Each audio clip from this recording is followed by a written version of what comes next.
Imagine if one single moment changed everything.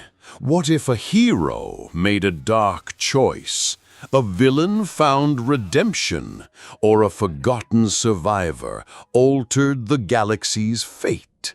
These are the stories that almost happened. Theory 1. What if Padme Amidala survived childbirth? The sterile, echoing medbay of Polis Massa hangs heavy with the scent of antiseptic and unspoken grief. Obi-Wan Kenobi cradles newborn twins, Luke and Leia. Their tiny cries piercing the silence like shards of light in a suffocating darkness. The medical droid's cold, logical pronouncement. Medically, she is completely healthy. For reasons we cannot explain, we are losing her feels like a death knell for hope itself. Padme Amidala's breath hitches, her eyes distant, fixed on some unseen horror, the burning orange hellscape of Mustafar, the yellow-eat monster her beloved Anakin had become.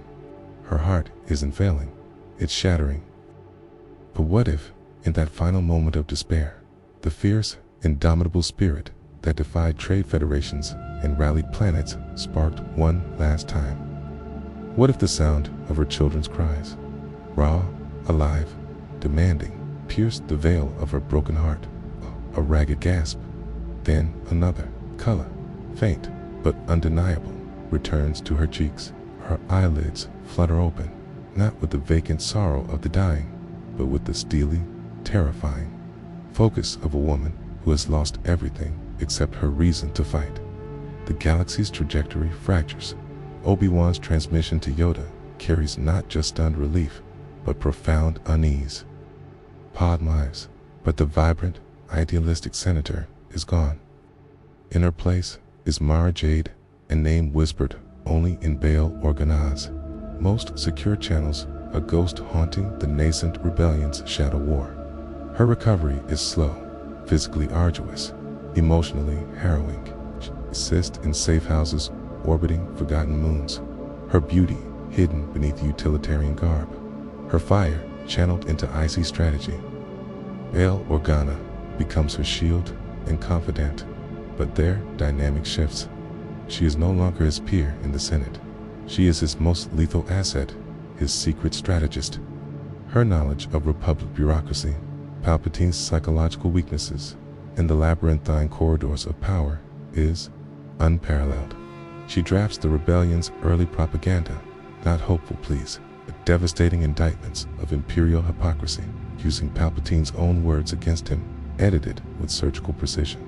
She forges alliances not through idealism, but through cold pragmatism, leveraging Black Sun contacts for intelligence, promising corporate sector barons favorable trade terms in a post-imperial galaxy, appealing to the wounded pride of core world nobles, sidelined by Palpatine's new order. Leia Organa is not just adopted, she is meticulously groomed. Padme teaches her daughter not only statecraft and diplomacy, but the art of subterfuge, the calculus of sacrifice, and the chilling reality that monsters wear senatorial robes. Kale's lessons in compassion are tempered by Padme's visceral understanding of evil's banality and the cost of hesitation. Kay, hidden on Tatooine, receives encrypted hollow messages, stories of Naboo's waterfalls, lessons about justice from Queen Amidala's reign, subtly shaping his innate sense of right and wrong, ensuring Obi-Wan's hermitage doesn't breed detachment. Inevitably, Vader senses her. It's not a clear image, but a persistent echo in the Force, a familiar presence, a wound that won't close, a ghost that both torments and inexplicably draws him. He dismisses it as phantom pain from Mustafar, then as a Jedi trick. But the echo persists, flickering at the edges of missions, whispering in the sterile silence of his meditation chamber. His hunt becomes obsessive, a secondary objective woven into every campaign. Inquisitors are tasked not just with Jedi, but with finding whispers of a phantom politician. This relentless pursuit forces Padme deeper underground, her movements more calculated, her strikes more devastating. The Battle of Yavin sees her not on Yavin 4, but coordinating from the bridge of a heavily modified CR-90 Corvette hidden in the asteroid belt, her voice calm and precise over encrypted channels, directing squadrons with an understanding of Imperial fleet doctrine that chills Mon Mothma. Her analysis of the Death Star schematics, derived from whispers in Palpatine's inner circle years prior, proves crucial in identifying the thermal exhaust port weakness. At Endor, she doesn't join the strike team. She orchestrates it from a command center buried deep within the forest moon. Her masterstroke isn't martial, it's psychological. As the shield generator falls and the fleet engages, she hijacks the Imperial comm network. Across every Star Destroyer bridge, every stormtrooper helmet come, Palpatine's own voice booms, not his public persona, but a spliced, damning montage. His confession to Anakin about Darth Plagueis, his order for the clone protocol, his cold command to wipe them out, all of them on Mandalore. For 3 paralyzing seconds, Imperial resolve fractures. Doubt, sown by the voice of their Emperor admitting ultimate betrayal, creates critical hesitation. It's in that window that Lando makes his run, that the executor falls. The New Republic's founding bears Padme's invisible fingerprints, a constitution riddled with safeguards against centralized power, a judiciary designed for true independence, a deep suspicion of unchecked military authority. Luke's Jedi Academy benefits immensely from her counsel.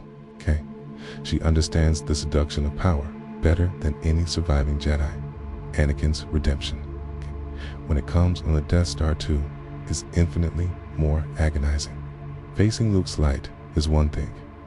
Facing the living, breathing embodiment of everything he destroyed, the woman whose heart he broke, whose trust he annihilated, who survived because of his fall and dedicated her life to undoing it, is a judgment far more profound. Her presence doesn't guarantee his turn. It makes the cost of his choice unbearably clear. She is the ghost of the man he could have been, the living monument to his greatest sin, and the ultimate testament to the resilience he betrayed. Padme's survival transforms her from a tragic footnote into the rebellion's unseen architect and the Skywalker saga's most poignant judge. Her path reveals that the greatest weapon against tyranny isn't always hope, but the memory of what was lost, weaponized by the one who loved the tyrant most. Her fury isn't explosive, it's glacial, patient, and devastatingly precise. She embodies the terrifying costs of love, corrupted, and the unyielding strength that can rise from its ashes. This path forces us to confront whether redemption is possible when faced with the living consequence of one's evil, and if a mother's love, forged in betrayal and loss, can be the sharpest blade against the darkness she helped create. Cheers, her survival doesn't guarantee a happier galaxy. It guarantees a galaxy where the Empire's sins are never forgotten, and where Anakin Skywalker's fall has a constant, unwavering witness. Theory 2. What if Yoda defeated Palpatine in the Senate chamber? The cavernous ruins of the Galactic Senate chamber resonate with the primal scream of the dark side. Lightning, jagged and malevolent, erupts from Darth Sidious's skeletal fingers, illuminating the grotesque wreckage of democracy.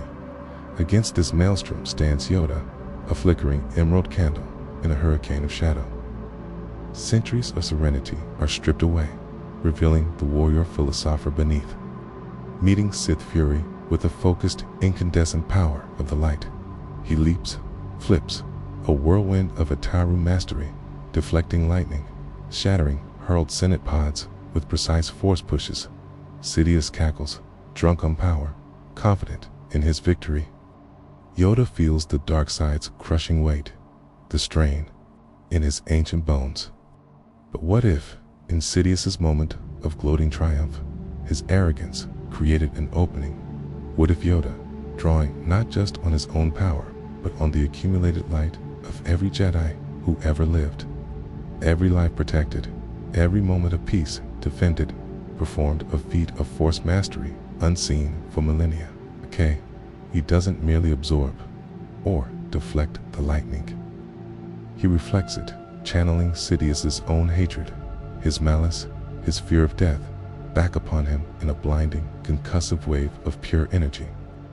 The Sith Lord's cackle turns to a shriek of genuine terror as his own power overwhelms him. He stumbles, disoriented, blinded, and in that split second, Yoda unleashes a final, monumental force push, not towards the Chancellor, but towards the gaping reactor shaft behind him. Sidious, robes flailing, vanishes into the abyss without a sound. The lightning ceases. Silence, profound and deafening, descends. Yoda sags, breathing raggedly, the cost of his victory etched deep into his being. The Sith Master is dead, but the Republic is already dead with him. The fall of the Supreme Chancellor in the heart of his own power is instantaneous, galactic news. Holly feeds replayed the chaotic, fragmented images. Yoda, small and green, standing amidst the wreckage, Sidious's final, terrified moments. Without Sidious's guiding hand, Order 66 is issued chaotically. It's triggered by panic-stricken loyalists like Maz, Ameta, or Sly Moore. The transmission is fragmented, inconsistent. Some clone commanders receive the order clearly and obey without question, gunning down their Jedi generals mid-battle. Others receive garbled transmissions, conflicting orders, or nothing at all. Confusion reigns. Jedi across the galaxy die, but pockets survive those whose clones hesitated, whose commanders questioned, or who possessed a fraction of Yoda's foresight and sensed the betrayal milliseconds before the blaster bolts flew. Plo Koon, warned by a flicker in the Force, deflects the initial volley and escapes his starfighter. La Sakura, fighting alongside Commander Bly, whose resolve wavers for a crucial second, vanishes into the jungles of Felucia. The Clone Wars don't end and descend into utter pandemonium. Separatist leaders, suddenly cut off from Sidious's secret guidance, panic, like mute Gunray, tried to surrender immediately. Others, like Grievous, become rogue warlords, unleashing droid armies for personal conquest. The Republic Senate is leaderless, fracturing into squabbling factions, loyalists demanding retribution against the Jedi assassins, separatists, sympathizers seizing the chance for independence, and core worlds scrambling for power. Yoda, grievously wounded, his connection to the Force strained near to breaking. His body, aged decades and minutes, is rescued by Balorg and his agents. He doesn't flee to exile. Okay? He is taken to a hidden medical facility on a remote world, becoming the nerve center of a desperate resistance, using encrypted channels known only to the highest council members. He coordinates the scattered survivors. Obi-Wan, who defeats Anakin on Mustafar, but captures him instead of leaving him to die, sensing a flicker of uncertainty without Sidious's direct influence. Ki-Adi-Mundi, who rallied clones loyal to him, and other Jedi who escaped the initial purge. They formed the Jedi Remnant, not as rulers, but as a stabilizing force amidst the chaos. Their mission is threefold: hunt down rogue clone battalions, still executing Order 66, dismantle separatist holdouts, now operating independently, and gather evidence of Sidious's grand deception to present to whatever legitimate authority might emerge. Anakin Skywalker, imprisoned in a high-security facility, is a volatile enigma. Padme survives childbirth, pleading his case, revealing Palpatine's manipulations. The Remnant is divided. Mace Windu advocates trial and execution. Obi-Wan and Yoda sense the conflict within him, the potential for redemption. Now the dark voice is silenced. His fate becomes a microcosm of the galaxy's struggle: punish the past or salvage the future. The Republic staggers on a hollow shell, fracturing into regional alliances, corporate dominions, and warlord fiefdoms. The Confederacy is gone, but the chaos it represented is amplified tenfold. The Skywalker twins are born into this fractured reality. Luke grows up on Tatooine, aware of his heritage earlier under Obi-Wan's reluctant tutelage, knowing his father is a prisoner of war, a fallen hero, a monster, opinions fracturing along the galaxy's new battle lines. Leia is raised by Bail, and Padme, who survives in this timeline, steeped in the harsh realities of galactic politics and the legacy of the Jedi remnant. Yoda, surviving but forever diminished, guides the remnant not as a warrior, but as a symbol and a counselor. The Jedi Order, forever changed, smaller, hardened, operating in the open shadows, striving to be guardians again in a galaxy that fears and needs them in equal measure. Their greatest challenge isn't defeating an empire, preventing the galaxy from consuming itself in the power vacuum left when the Sith's head was severed. Reflection expanded. Yoda's victory is a Pyrrhic one that shatters the Sith, but also shatters the galaxy. It proves the light can strike down ultimate darkness, but reveals the devastating fragility of the institutions the Sith corrupted. The Jedi are forced into an impossible position, fugitives bearing the blame for assassinating the Chancellor, yet the only force capable of preventing total anarchy. This path explores the messy, brutal aftermath of victory, the rise of warlords, the death of trust, the ethical quagmire of dealing with the fallen, chosen one. It asks if preserving light requires becoming soldiers in an endless civil war, and if a decimated order led by a wounded legend can ever truly heal the galaxy they saved from the Sith, but not from itself. Balance is achieved not through prophecy, but through exhausting, unending vigilance against the chaos unleashed by the dark side's abrupt absence. Theory 3. What if Obi-Wan Kenobi died defending Qui-Gon on Naboo? The plasma gates in the Thee generator complex hum with lethal energy, casting an eerie red glow. Qui-Gon Jinn, a bastion of focused calm, duels the terrifying acrobatic fury of Darth Maul behind the shimmering barrier. Young Obi-Wan Kenobi pounds his fists in helpless rage, watching his master push to the limit. As the gates finally cycle open, Obi-Wan charges, a desperate blur of Padawan bravado, his blue blade igniting. Maul, a predator sensing the easier prey, feints a savage thrust towards Qui-Gon, then pivots with viper-like speed. His crimson blade isn't aimed at defense. It's a killing lunge aimed directly at the leaping Padawan. Obi-Wan's eyes widen in shock, a microsecond before the plasma pierces his chest. He crashes onto the walkway, his lightsaber clattering from lifeless fingers. His presence in the Force, bright, eager, loyal, snuffed out instantly. Qui-Gon's roar of anguish is primal, shaking the very Duristal. The duel of the fates becomes a funeral pyre. Maul smirks, turning his full attention back to a master unmoored by grief.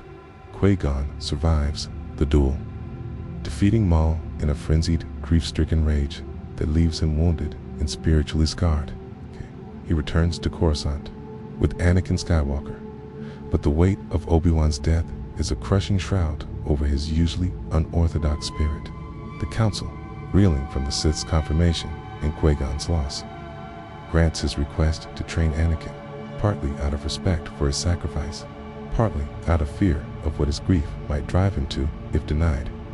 Qui-Gon trains Anakin, but the shadow of the perfect Padawan he failed hangs heavy over every lesson. His teaching is fiercer, less patient, tinged with a desperate urgency. He pushes Anakin harder, focusing on raw power and instinctive connection to the living force, seeing it as the only way to combat the darkness that took Obi-Wan. Anakin feels the immense pressure of replacing the irreplaceable, amplifying his innate insecurity and fear of failure.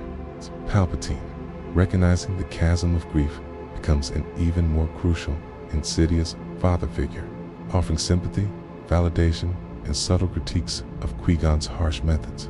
Without Obi-Wan's steadying friendship, his pragmatic counsel, and his ability to soften Qui-Gon's edges. Anakin lacks a crucial counterbalance. Ki becomes more isolated, more volatile, his power growing alongside his resentment. The Clone Wars see Qui-Gon as a maverick general, brilliant but terrifyingly reckless. He leads from the front, throwing himself and his troops into the thickest fighting, driven by a need to prove Obi-Wan's death had meaning. To eradicate the Sith threat, he feels responsible for unleashing. He clashes constantly with the Council, especially Mace Windu, viewing their caution as cowardice, their strategy as a betrayal of the Jedi's duty to protect. Ki forms no close bonds with clones, seeing them as tools in his crusade. Anakin fights beside him, a mirror of his master's growing fury and impatience, his heroism often crossing into brutality. When Palpatine reveals himself, Qui-Gon confronts him alone in the Chancellor's office. He doesn't seek backup. He seeks vengeance. Their duel is a cataclysmic storm of green blade against Sith lightning. Qui-Gon's aggressive gem, so fueled by grief and rage, initially overwhelms Sidious, but it lacks Obi-Wan's defensive mastery, his ability to endure and find an opening. Sidious endures the onslaught, then exploits Qui-Gon's emotional exhaustion, his lingering physical wounds. From Naboo and countless battlefields, a blast of dark energy sends Qui-Gon crashing through the window, falling to his death. Anakin arrives moments later, finding only Palpatine wounded and spinning a tale of Jedi treachery. With his last anchor gone, his mentor revealed as a traitor, who killed his second father figure. Anakin's fall is swift and absolute. He pledges himself to Sidious, not out of ambition for power over life, but out of a twisted desire for the power to prevent loss, a dark echo of Qui-Gon's own failing. Order 66 proceeds with devastating efficiency. Padme dies, heartbroken, naming her child after the man whose death set this dark path in motion. The Empire rises unchallenged. Luke and Leia grow up unaware of their heritage, their potential hidden. Yoda and the scattered survivors face a galaxy devoid of the two lights that could have saved it. The Padawan, who never became the negotiator, and the Master, whose grief blinded him to the darkness growing within himself and his apprentice until it consumed them all. Obi-Wan's death is the pebble that causes an avalanche of tragedy. It reveals Qui-Gon Jinn's profound flaw. His faith in the living force couldn't shield him from profound personal loss, and that loss corrupted his path. Without Obi-Wan's grounding influence, Qui-Gon's unorthodoxy curdled into dangerous recklessness, and his grief made him blind to Anakin's growing darkness and Palpatine's manipulations. Anakin, deprived of the brotherly bond that could have anchored him, found only Palpatine's poisonous solace. This path underscores that heroes are interconnected. Obi-Wan wasn't just a future hero. He was the keystone holding Qui-Gon's philosophy and Anakin's potential in balance. Remove him, and the entire structure collapses into the very darkness they sought to prevent. It asks if the light side can survive the loss of its compassionate heart, and if a master's love, twisted by grief, can become the apprentice's path to damnation. Theory 4. What if Finn convinced Phasma to turn at Starbuck Base? The sterile sea corridors of Starkiller Base reverberate with the desperate clash of desert scavenger and faceless stormtrooper. FN 2187. Finn, helmetless, vulnerable, stares down the chrome-plated monolith that is Captain Phasma. Her blaster rifle is unwavering, a symbol of the First Order's cold efficiency. He pleads, voice raw with conviction. It's not too late. Look what they make us do. Look what we do. He gestures not just at Rey, fleeing down the gantry, but at the cavernous weapon chamber itself, a monument to planetary genocide. Kazma's voice is glacial behind her mask, reciting doctrine.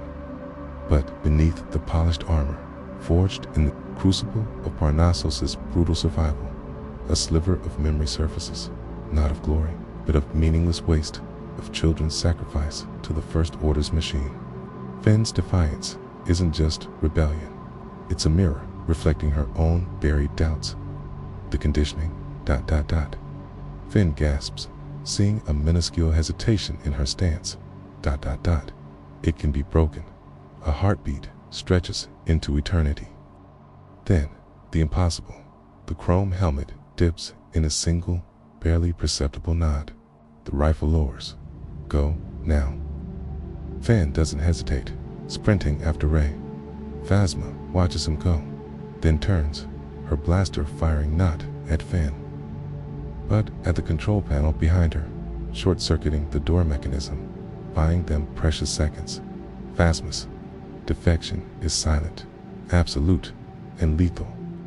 She doesn't flee with Finn. That would be suicide and achieve nothing. Instead, she meticulously erases any record of the encounter and slips back into her role, becoming the ultimate sleeper agent within the First Order's heart. Using her command codes, her intimate knowledge of its architecture flaws, she'd noted but never reported, in her unquestioned authority.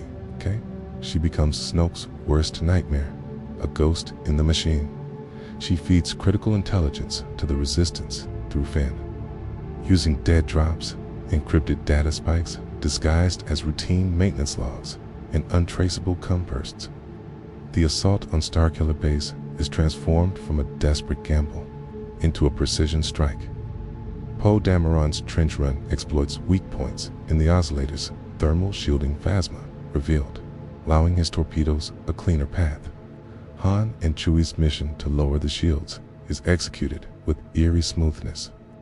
Phasma remotely overrides local security protocols, deactivates automated turrets along their path, and even causes a malfunction in the detention block security, allowing other prisoners to cause a diversion. Starkiller Base still fires, annihilating the Hosnian system a horror Phasma couldn't prevent without exposing itself, but its destruction is faster, cleaner. Resistance fighters escape with minimal losses, their morale bolstered by an impossible, unseen victory. In the chaotic aftermath, Phasma vanishes back into the First Order's ranks, her betrayal undetected. Her war becomes one of subtle knives. She loses critical intelligence, dossiers. Supply shipments destined for key garrisons are misdirected. Promising officers who show independent thought are transferred to harmless posts. She subtly undermines Hux's authority, feeding his paranoia and incompetence to Snoke. Among the stormtroopers, a whisper network begins stories of FN 2187, the trooper who escaped, the trooper Phasma let go. The designation Finn becomes a legend, a symbol of possible defiance. She identifies potential dissidents, shielding them from reconditioning, nurturing tiny cells of resistance within the stormtrooper corps. Kylo Ren is paranoid and unbalanced. After his defeat on Starkiller and Snoke's wrath, senses a traitorous shadow but cannot pinpoint it, driving him deeper into rage and erratic behavior. When the Resistance locates the supremacy, Phasma's intelligence is crucial, revealing its hyperspace tracking vulnerability in the layout of Snoke's throne room during the frantic escape from the disintegrating mega-destroyer. She might be the malfunction that jams the hangar bay doors, trapping Finn and Rose, with the unseen hand that deactivates the auto-turrets hunting the Millennium Falcon. Her ultimate act comes on Exegol as the Final Order fleet rises and the Resistance faces annihilation. Phasma makes her move, disguised among Pride's bridge crew on the Steadfast. She doesn't grab a blaster, Screes access a terminal, her command code still valid. Seconds before the Resistance fleet arrives, priority alert blares across every First Order ship. Traitor bridge crew, lethal force authorized, coordinates attached. The coordinates point directly to the Steadfast's bridge. Confusion erupts. Crew members turn on each other. Pride is momentarily paralyzed. In that chaos, as the Millennium Falcon streaks towards the navigation tower, Phasma's final transmission isn't to the Resistance. It's a wideband burst to every active stormtrooper. Helmet frequency across the galaxy, overriding all other channels. The First Order lied. You are not alone. You are not a number. Your name is your power. Choose FN 2187 chose. Choose now, then static. The message doesn't win the war, but in the heat of battle, it creates pockets of hesitation. Moments of lowered blasters, crucial. Seconds of doubt that ripple through the Imperial ranks. The galaxy's liberation is hastened, not just by Jedi and starfighters, but by a spark of conscience ignited in chrome armor, proving that even the most polished instrument of tyranny can develop a crack, and through that crack, hope can flood. In reflection expanded, Phasma's turn redefines redemption. It's not a grand, heroic sacrifice in the light, but a long, silent, excruciatingly dangerous war fought from within the belly of the beast. Her path reveals the potent power of the invisible rebel, the one who wears the enemy's uniform, speaks their language, and uses their systems against them with cold, calculated precision. She embodies the idea that breaking conditioning isn't always a sudden epiphany, but the culmination of buried doubts finally given voice. Her redemption isn't about forgiveness or becoming a hero. It's about becoming a weapon aimed at the system that created her. This path asks if true courage can lie in enduring vilification, in never receiving credit, and in fighting a war where the only victory is knowing you helped break the chains. Even if you remain forever chained in the eyes of the world, it proves that sometimes the most effective spark of rebellion is not a blazing fire, but a single, focused laser cutting at the enemy's vital cords from the inside. Theory 5. What if Maul killed Obi-Wan on Tatooine? The Junlan wastes simmered under the twin suns, ancient stones radiating heat like forged coals. Ben Kenobi, a relic wrapped in desert robes, felt the familiar chill of hatred before he saw its form. Maul emerged from the rippling haze, a nightmare given flesh and durasteel, his yellow eyes burning with decades of distilled vengeance. Their confrontation was brutal poetry, the aging hermit's Cereso against the cyborg's furious Juyo. Maul hissed of Qui-Gon, stolen victories, of destiny deferred. He feigned the killing lunge that murdered Obi-Wan's master, baiting the same defensive stance. Bi-Wan shifted, blade rising, but Maul's cybernetic limbs moved with pitiless, algorithmically enhanced speed. The crimson blade slipped past the guard, not meeting azure plasma, but parting worn robes and fragile flesh. Beneath, Obi-Wan gasped, a sound of profound sorrow, not for himself, but for the boy hidden in the Lars homestead. His hand touched the cauterized wound as his knees buckled.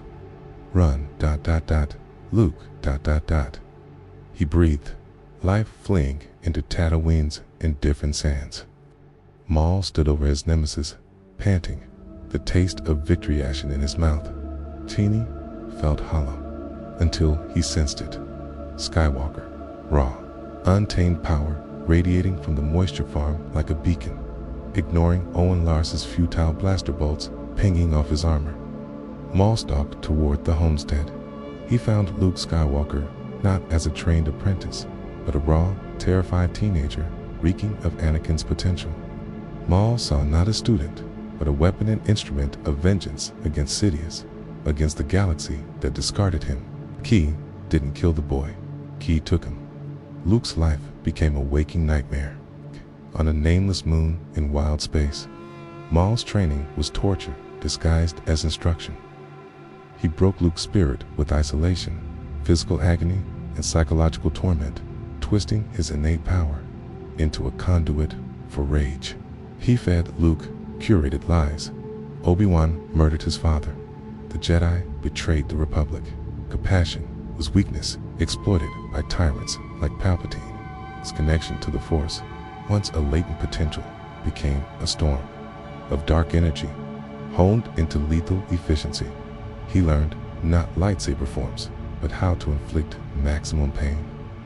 to channel his terror and loneliness into devastating telekinetic bursts and cruel force assaults. Maul forged a dark mirror of Vader younger, angrier, unburdened by mechanized limbs, his pain fresh and weaponized. Leia Organa, light years away, felt the psychic eruption a twin shadow to her own burgeoning power, a cold dagger in her heart. Alderaan's destruction hardened her, but the sense of her brother's fall added a layer of desperate fury. She became the rebellion's spearhead, not its diplomat. Seeking power to match the darkness she sensed, the Death Star plans still reached the rebellion. But without Obi-Wan, there was no one to guide Luke to Yavin. The Battle of Yavin unfolded without its destined pilot. Red Leader's torpedoes veered off target. Quote, "Squadron was decimated. The Death Star fired, reducing Yavin 4 to molten slag. The rebellion shattered, reduced to scattered cells." Leia, guided by fragmented visions and sheer desperation, sought out Yoda on Dagobah years early. Her training was accelerated, brutal, focused solely on combat and shielding her mind from the dark presence she knew was her brother. She became a warrior Jedi, her diplomacy replaced by tactical brilliance and relentless resolve. When Vader sensed his son, it wasn't a beacon of light, but a rival Dark Nexusa, creation of his own ancient enemy. Their confrontation occurred not on Bespin, but on the Sith temple world of Malachor. Vader found Luke, clad in black tunic, face scarred by Maul's lessons, wielding a crimson blade with feral intensity. Maul watched from the shadows, savoring his vengeance. A brutal three-way duel erupted, Vader's controlled power against Luke's savage, untamed darkness and Maul's acrobatic fury. Vader, recognizing Maul's poison in his son, might finally unleash his full wrath, killing the Dathomirian, but claiming the broken Skywalker weapon for his own purposes.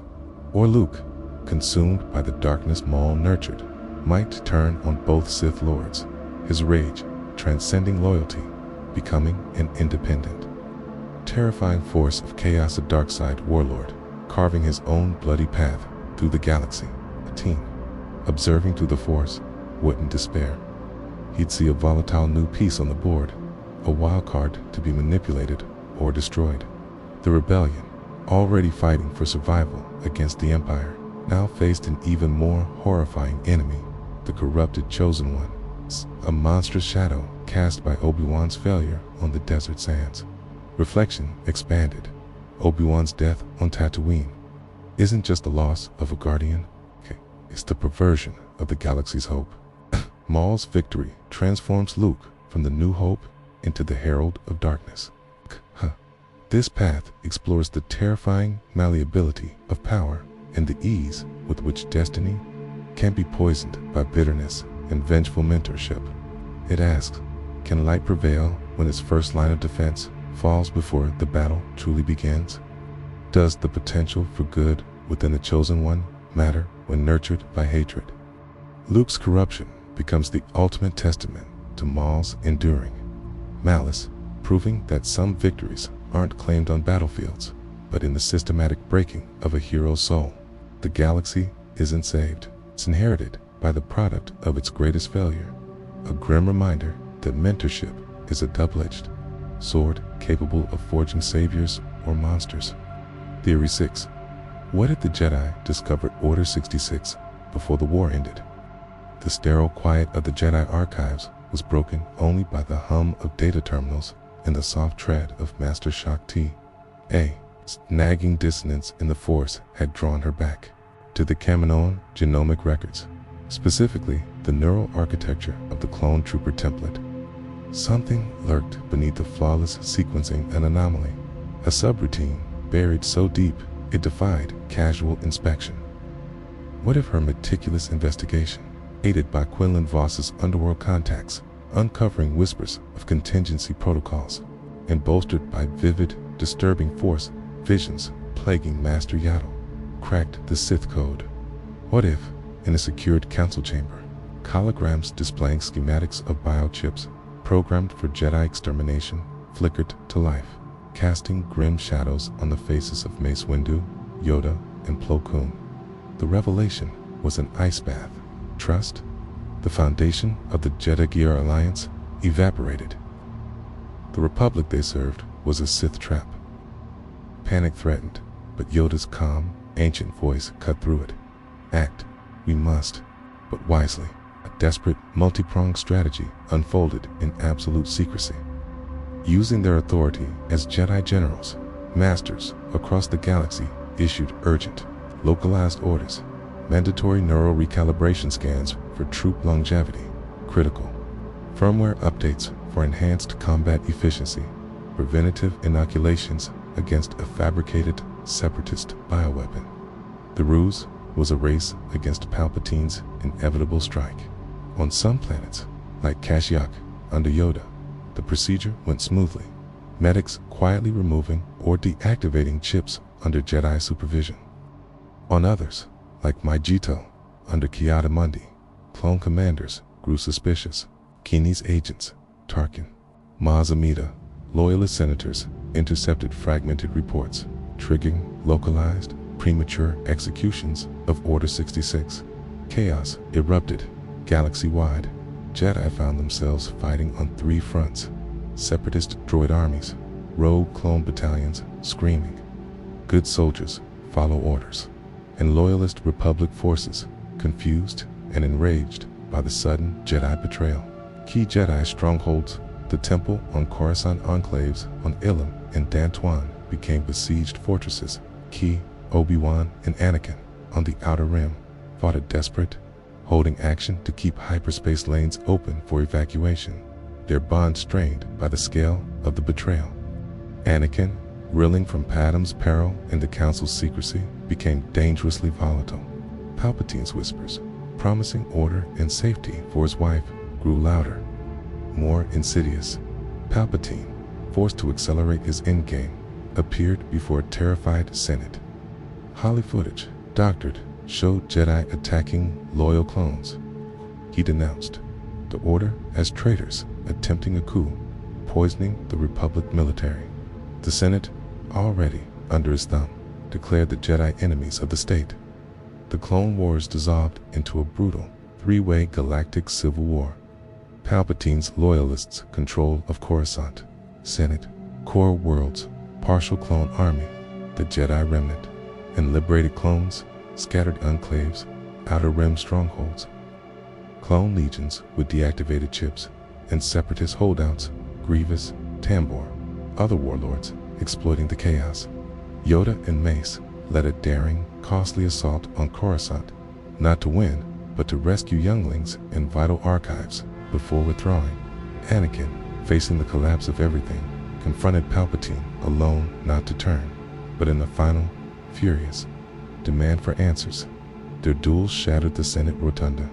Anakin fell, not to lava, but to loyalist reinforcements, captured and branded the chief Jedi traitor. Pod, delivering twins, Luke and Leia, in hiding, died not of a broken heart, but in a loyalist raid orchestrated by Palpatine to eliminate loose ends. The twins were separated, not for protection, but survival in a shattered galaxy. Luke grew up on Tatooine, not as a farmer, but as a scavenger in a war-ravaged wasteland. Hearing conflicting tales of Jedi heroes and traitors, Leo was raised by Bail Organa on Alderaan, a world precariously neutral, learning statecraft amidst galactic anarchy. The Jedi remnant, led by a weary Yoda and scarred survivors like Ahsoka Tano, who returned to aid them, came a nomadic force of light, protectors of the innocent in a galaxy drowning in factional bloodshed.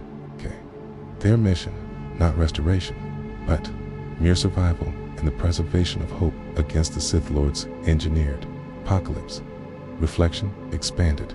Discovering Order 66 early didn't prevent the purge. It ignited a galactic wildfire.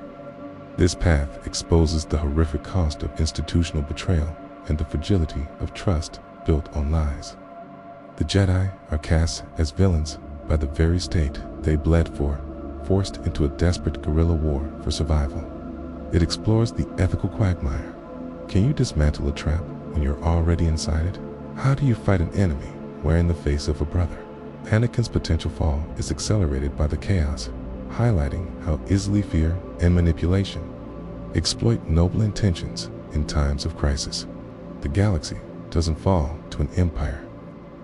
It disintegrates into warring shards, a grim testament to Palpatine's true victory, not just destroying the Jedi, but shattering the Republic's soul and plunging the galaxy into endless conflict, proving that knowing the trap exists doesn't always mean you can escape its spring. Theory 7. What if Cad Bane raised Boba Fett? The chaotic roar of the Geonosian arena faded into stunned silence as Mace Windu's purple blade severed Jango Fett's head. Young Boba, frozen in horror, clutched his father's helmet. It's a cold Beskar, a stark contrast to the warm blood soaking the sand. Bounty hunters scattered like roaches under light. Amidst the panic, a familiar drawl cut through the den. Kid, looks like you just won the galaxy's worst lottery. Cad Bane, ever the opportunist, saw past the grief. He saw legacy, Jango's skills, his armor, his ship, all embodied in this shell-shocked child. Before the clones could secure the air, Bane's long arm shot out, yanking Boba into the shadow of a collapsing archway. "Stick with me, kid," Bane rasped, his red eyes glinting. "I'll show you how your old man really made his way without getting his head chopped off by some laser surge swinging fool." Boba grew up not on the sterile platforms of Kamino or drifting, alone in grief, but in the grimy cantinas, backly deals, and brutal firefights of the galactic underworld. Bane was no father. He was a ruthless mentor.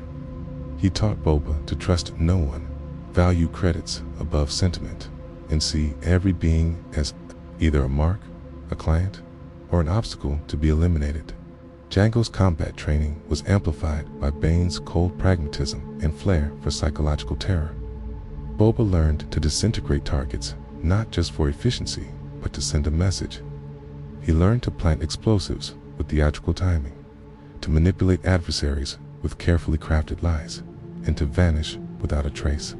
By the Clone Wars' end, Fett and Bane were a legend whispered in fear, the duo who stole the Sith holocron from the Jedi Temple vault, who outmaneuvered Ventress on Ratatok, who delivered impossible quarries to both Republic senators and separatists, warlords.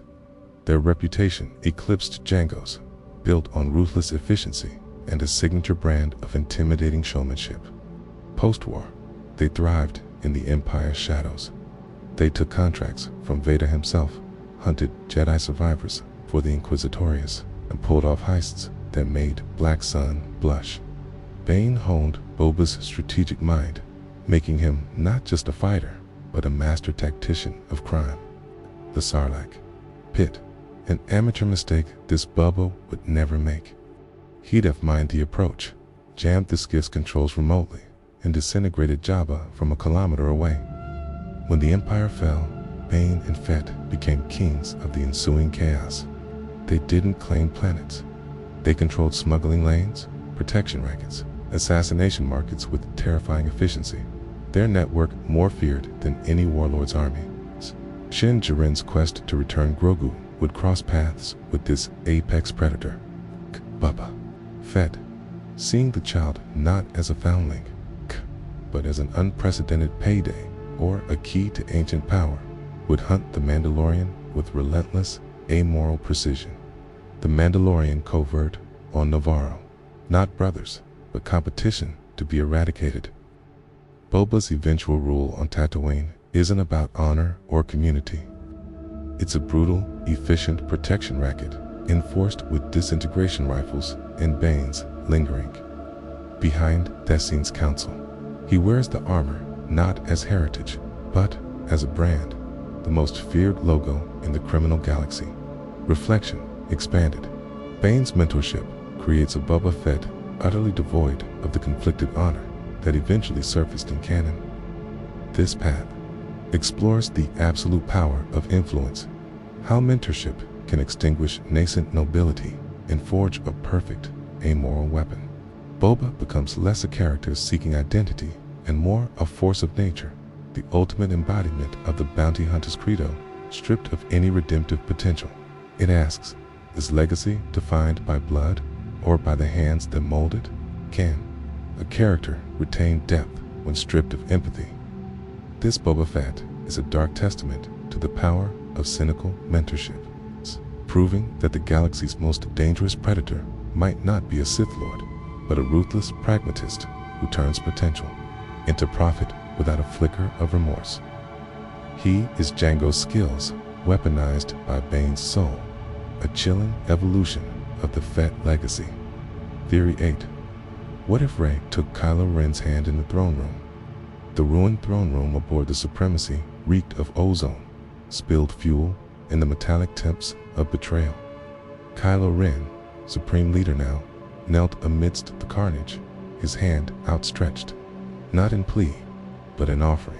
It's time to let old things die, he urged, voice raw with conviction. Rey stood trembling, Luke's failure crushing her, Leia's burden immense, the weight of a lineage she never wanted pressing down. The vision he offered wasn't just power, it was belonging. An end to the aching loneliness of Jakku, the confusion of her awakening power, the pressure of a destiny she didn't choose. The pull of the dark side surged, a warm, seductive counterpoint to the cold fear. What if, for one heartbeat, the promise of ending her pain, of having someone who understood the chaos within her, outwived the flickering light? What if her fingers, trembling, closed around his? The galaxy plunged into darkness. The Resistance, reeling from the devastating attack on their fleet, learned their beacon of hope had joined the architect of their near destruction. Poe, Finn, and Leia were shattered, their hope replaced by a chilling dread. Rey became Kylo's empress, not his apprentice. Together, they ruled the fractured First Order with terrifying synergy from the command deck of the Steadfast. Rey's innate compassion was twisted into a chillingly logical ruthlessness. She believed only absolute control, enforced without hesitation, could prevent the galaxy from repeating the failures of the Republic, the Jedi, and the Resistance. Her raw power, untethered by Jedi restraint, complemented Kylo's volatile fury. They crushed dissent with brutal efficiency, entire systems pacified through orbital bombardment, resistant cells eradicated without mercy. Yet, they also implemented unsettling reforms, dismantling old imperial racial purity, hierarchies in favor of a dark meritocracy where power derived solely from force sensitivity or ruthless ambition, channeling resources into bizarre dark side research projects and establishing re-education centers where dissent was crushed not just physically, but psychically. Kay's sacrifice on Crate became a cautionary tale of weakness erased from official records. The spark of rebellion nearly died, surviving only in the deepest shadows of the unknown regions, led by a hardened, desperate Finn and Rose Tico, clinging to the memory of who Rey was. A year bled by. The cracks in the dark dyad began to show. Rey's vision of order clashed with Kylo's inherent paranoia and bottomless rage. She saw the suffering their methods caused the terrified populations, the broken spirits, and questioned if the ends justified the means. Kylo saw only weakness in her doubts, a betrayal of their shared purpose. The Knights of Ren, loyal only to Kylo, became a point of friction. Rey distrusted their fanaticism. The discovery of Exegol and Palpatine's resurrection forced a catastrophic choice. Rey, sensing the ancient, overwhelming evil in the Sith Eternal's power, realized Kylo's rule was a fragile shield against a greater darkness. Did she turn on Kylo, seeking an alliance with the remnants of the Light Finn, a redeemed Hux, to stop the Sith? Did Kylo, consumed by betrayal and possessive rage, try to dominate Rey completely, triggering a civil war within the First Order? Or did they, in a moment of twisted, desperate unity, turn their combined dyad power against the resurrected Emperor, not to save the galaxy, but but to seize the Sith throne for themselves. The final confrontation wouldn't be light versus dark, but a three-way apocalypse on the storm-lashed plains of Exegol. Rey and Kylo's dark dyad, unleashing their combined fury. Palpatine's Sith legions and the shattered, outgunned remnants of the light making a desperate last stand. Rey's choice in the throne room didn't bring balance. It plunged the galaxy into a darker, more complex tyranny where the line between ruler and monster vanished, proving that the desire to end pain can be the catalyst for inflicting unimaginable suffering. Reflection expanded. Rey's acceptance of Kylo's hand exposes the seductive core of the dark side, the promise of belonging and purpose offered to the lost and lonely.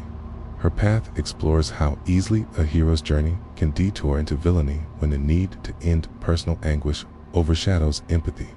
It asks, can power shared between damaged souls create anything but shared corruption? Does understanding someone's pain justify joining their darkness? This timeline presents a chilling alternative where the Skywalker saga ends not with redemption, but with the rise of a dark dyad, rulers forged in shared trauma and mutual manipulation. They arraign a grim reflection of the very imbalances they sought to destroy. Rey becomes a tragic figure, not of destiny fulfilled, but of potential utterly perverted by the allure of connection, however toxic. Theory 9. What if Chirrut survived Scarif? The beaches of Scarif were paradise turned inferno. Blaster bolts seared the air, explosions tore palm trees into shrapnel, and the scent of ozone and burning flesh choked the humid air. Chirrut walked through the maelstrom, a figure of impossible serenity. I am one with the Force. The Force is with me. His staff whirled, deflecting shots, not through sight, but through an unshakable faith that guided his movements like a divine current. He reached the master switch housing, his hand closing on the lever that would lower the shield gate. A Death Trooper's rifle cracked. Chirrut jerked, a bloom of red appearing on his robe. He fell, the switch thrown, his lifeblood soaked in the sand. But what if that shot, deflected by a fractional, force-guided twist, only grazed his side? What if Baze Malbus, roaring in defiance, laid down a withering cover fire and hauled his friend back into the cover of a crumbling bunker as the shield gate flickered and died? Chirrut lived, wounded but unbroken, his faith vindicated in the act of survival. The Rogue One survivors Jyn, Cassian, a battered Baze, K2SO, Bodhi, and now Chirrut became more than heroes. They became a living symbol, accurate, unwavering. Faith wasn't diminished by his wound. It was tempered into steel. His presence on Yavin 4, later on Hoth, and within the cramped corridors of Alliance frigates, became a beacon. He didn't wield a blaster, he wielded conviction. In the grim aftermath of defeats, he led quiet meditations, his calm voice reminding broken soldiers and terrified pilots of the light's enduring presence. He offered counsel, not as a strategist, but as a seer, sensing disturbances in the Force, that tactical computers missed impending ambushes, hidden Imperial bases, the faint echoes of hope on besieged worlds. He formed a unique bond with Luke Skywalker, recognizing the raw power and deep conflict within the young pilot. Chirrut offered guidance rooted in ancient pre-Jedi traditions of faith and balance, concepts Luke's crash course with Yoda lacked. The Force is not a weapon, young Skywalker, he'd murmur. It is the river. A Jedi does not command the river, he learns its currents. Chirrut might even sense the agonizing turmoil within Darth Vader, perceiving him not just as a dark monster, but as a catastrophic wound in the Force itself. A soul drowning in self-inflicted torment. At the Battle of Endor, Chirrut didn't join Han's strike team. He remained aboard Home One with Admiral Akbar. As the Imperial fleet engaged, as the Death Star 2 super laser warmed, Chirrut found a quiet corner on the bustling bridge. He closed his sightless eyes and sank into deep meditation.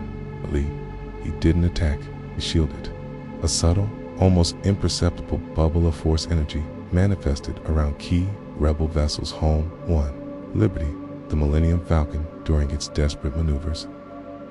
Glancing turbolaser bolts deflected harmlessly. Near misses became survivable. Shocks, it wasn't invincibility, but precious seconds bought a fractional tilt of the scales. His serene presence, radiating calm focus, bolstered the nerves of pilots facing impossible odds. When the shield generator fell, and Lando made his desperate run down the Death Star's superstructure, Chirrut's focus became absolute.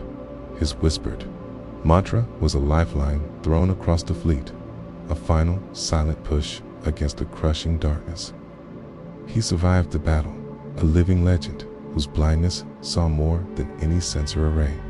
In the New Republic era, he became a revered spiritual leader, wandering the galaxy not as a warrior, but as a healer and guide. He helped Luke find Force-sensitive children, not through technology, but through quiet observation and deep listening to the living Force's whispers.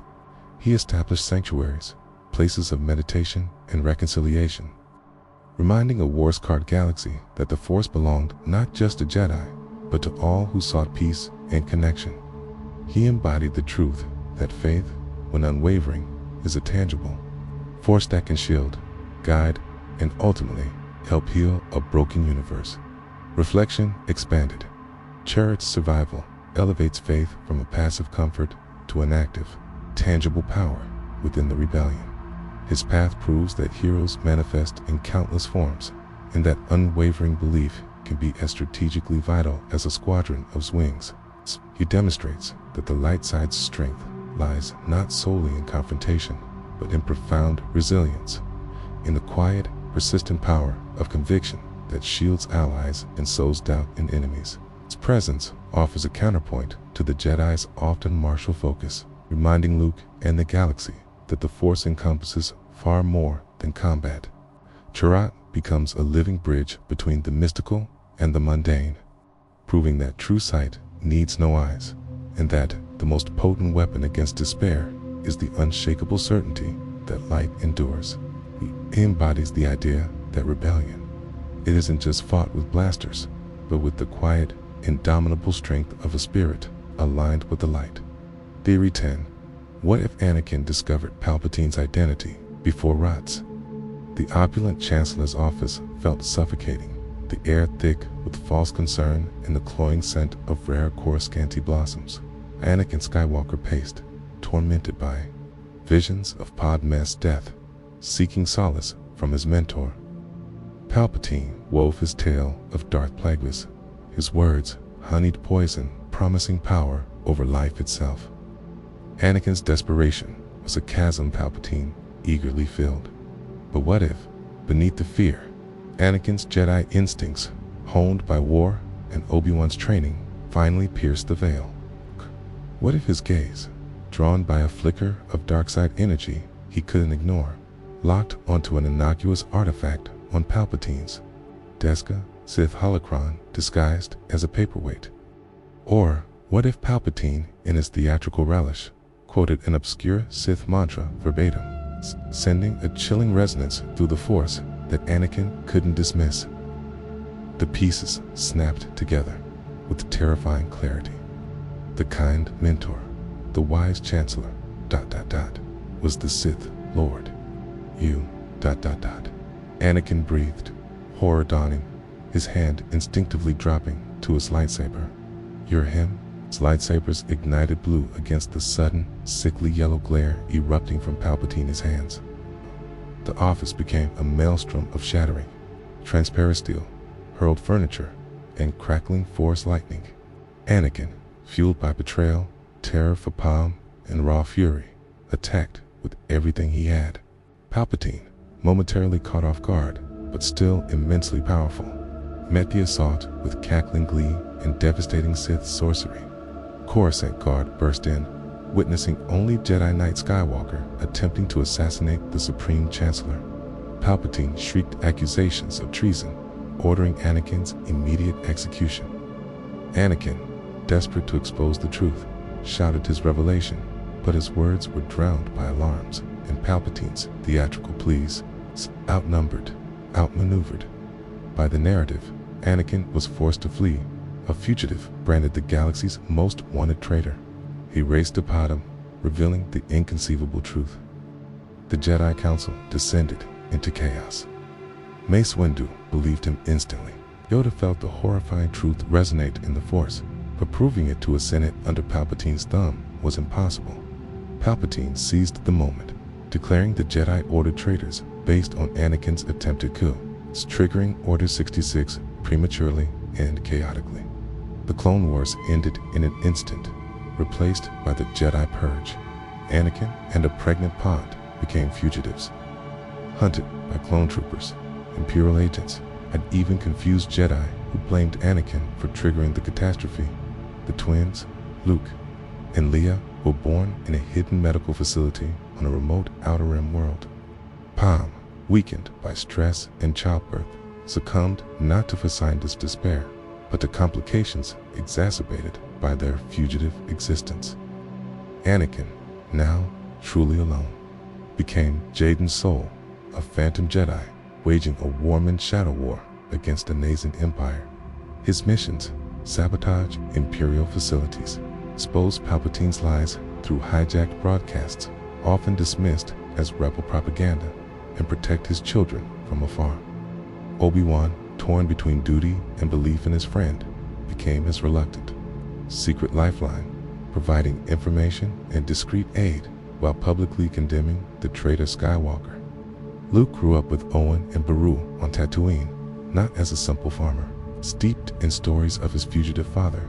Was he a hero who tried to stop the Emperor, or the villain who destroyed the Jedi? Leia was raised by Bail Organa, learning statecraft amidst the Empire's rise, knowing her father was a controversial figure fighting an impossible war. Vader existed, a dark enforcer, hunting Jedi remnants. But he was a separate entity, symbol of Imperial power, not Anakin Skywalker's fate.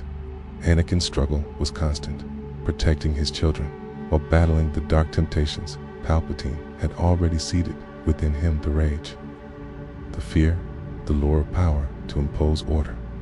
He was a specter haunting the Empire, a living reminder of Palpatine's greatest secret, forever walking the razor's edge between Jedi Guardian and the Dark Avenger he could so easily become. His redemption measured not in a single act, but in the daily choice to fight for the light while the galaxy branded him darkness. Reflection expanded. Anakin's early discovery prevents his fall, but unleashes the purge prematurely. This path transforms him from the chosen hero into a tragic fugitive, the galaxy's most wanted man. It explores the devastating cost of truth revealed too late in the crushing weight of being right. When the entire galaxy believes you're wrong, Anakin's heroism becomes a desperate, lonely fight against overwhelming deception. It's forcing him to protect his family while battling the darkness within, amplified by isolation and persecution. It asks, is preventing personal damnation worth triggering galactic damnation? Can one man's truth overcome a Sith Lord's perfect, galaxy-spanning lie?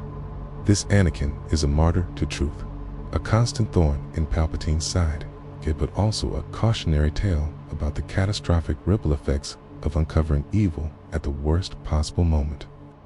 His redemption is a lifelong struggle, not a single sacrifice, proving that knowing the darkness isn't the same as escaping it.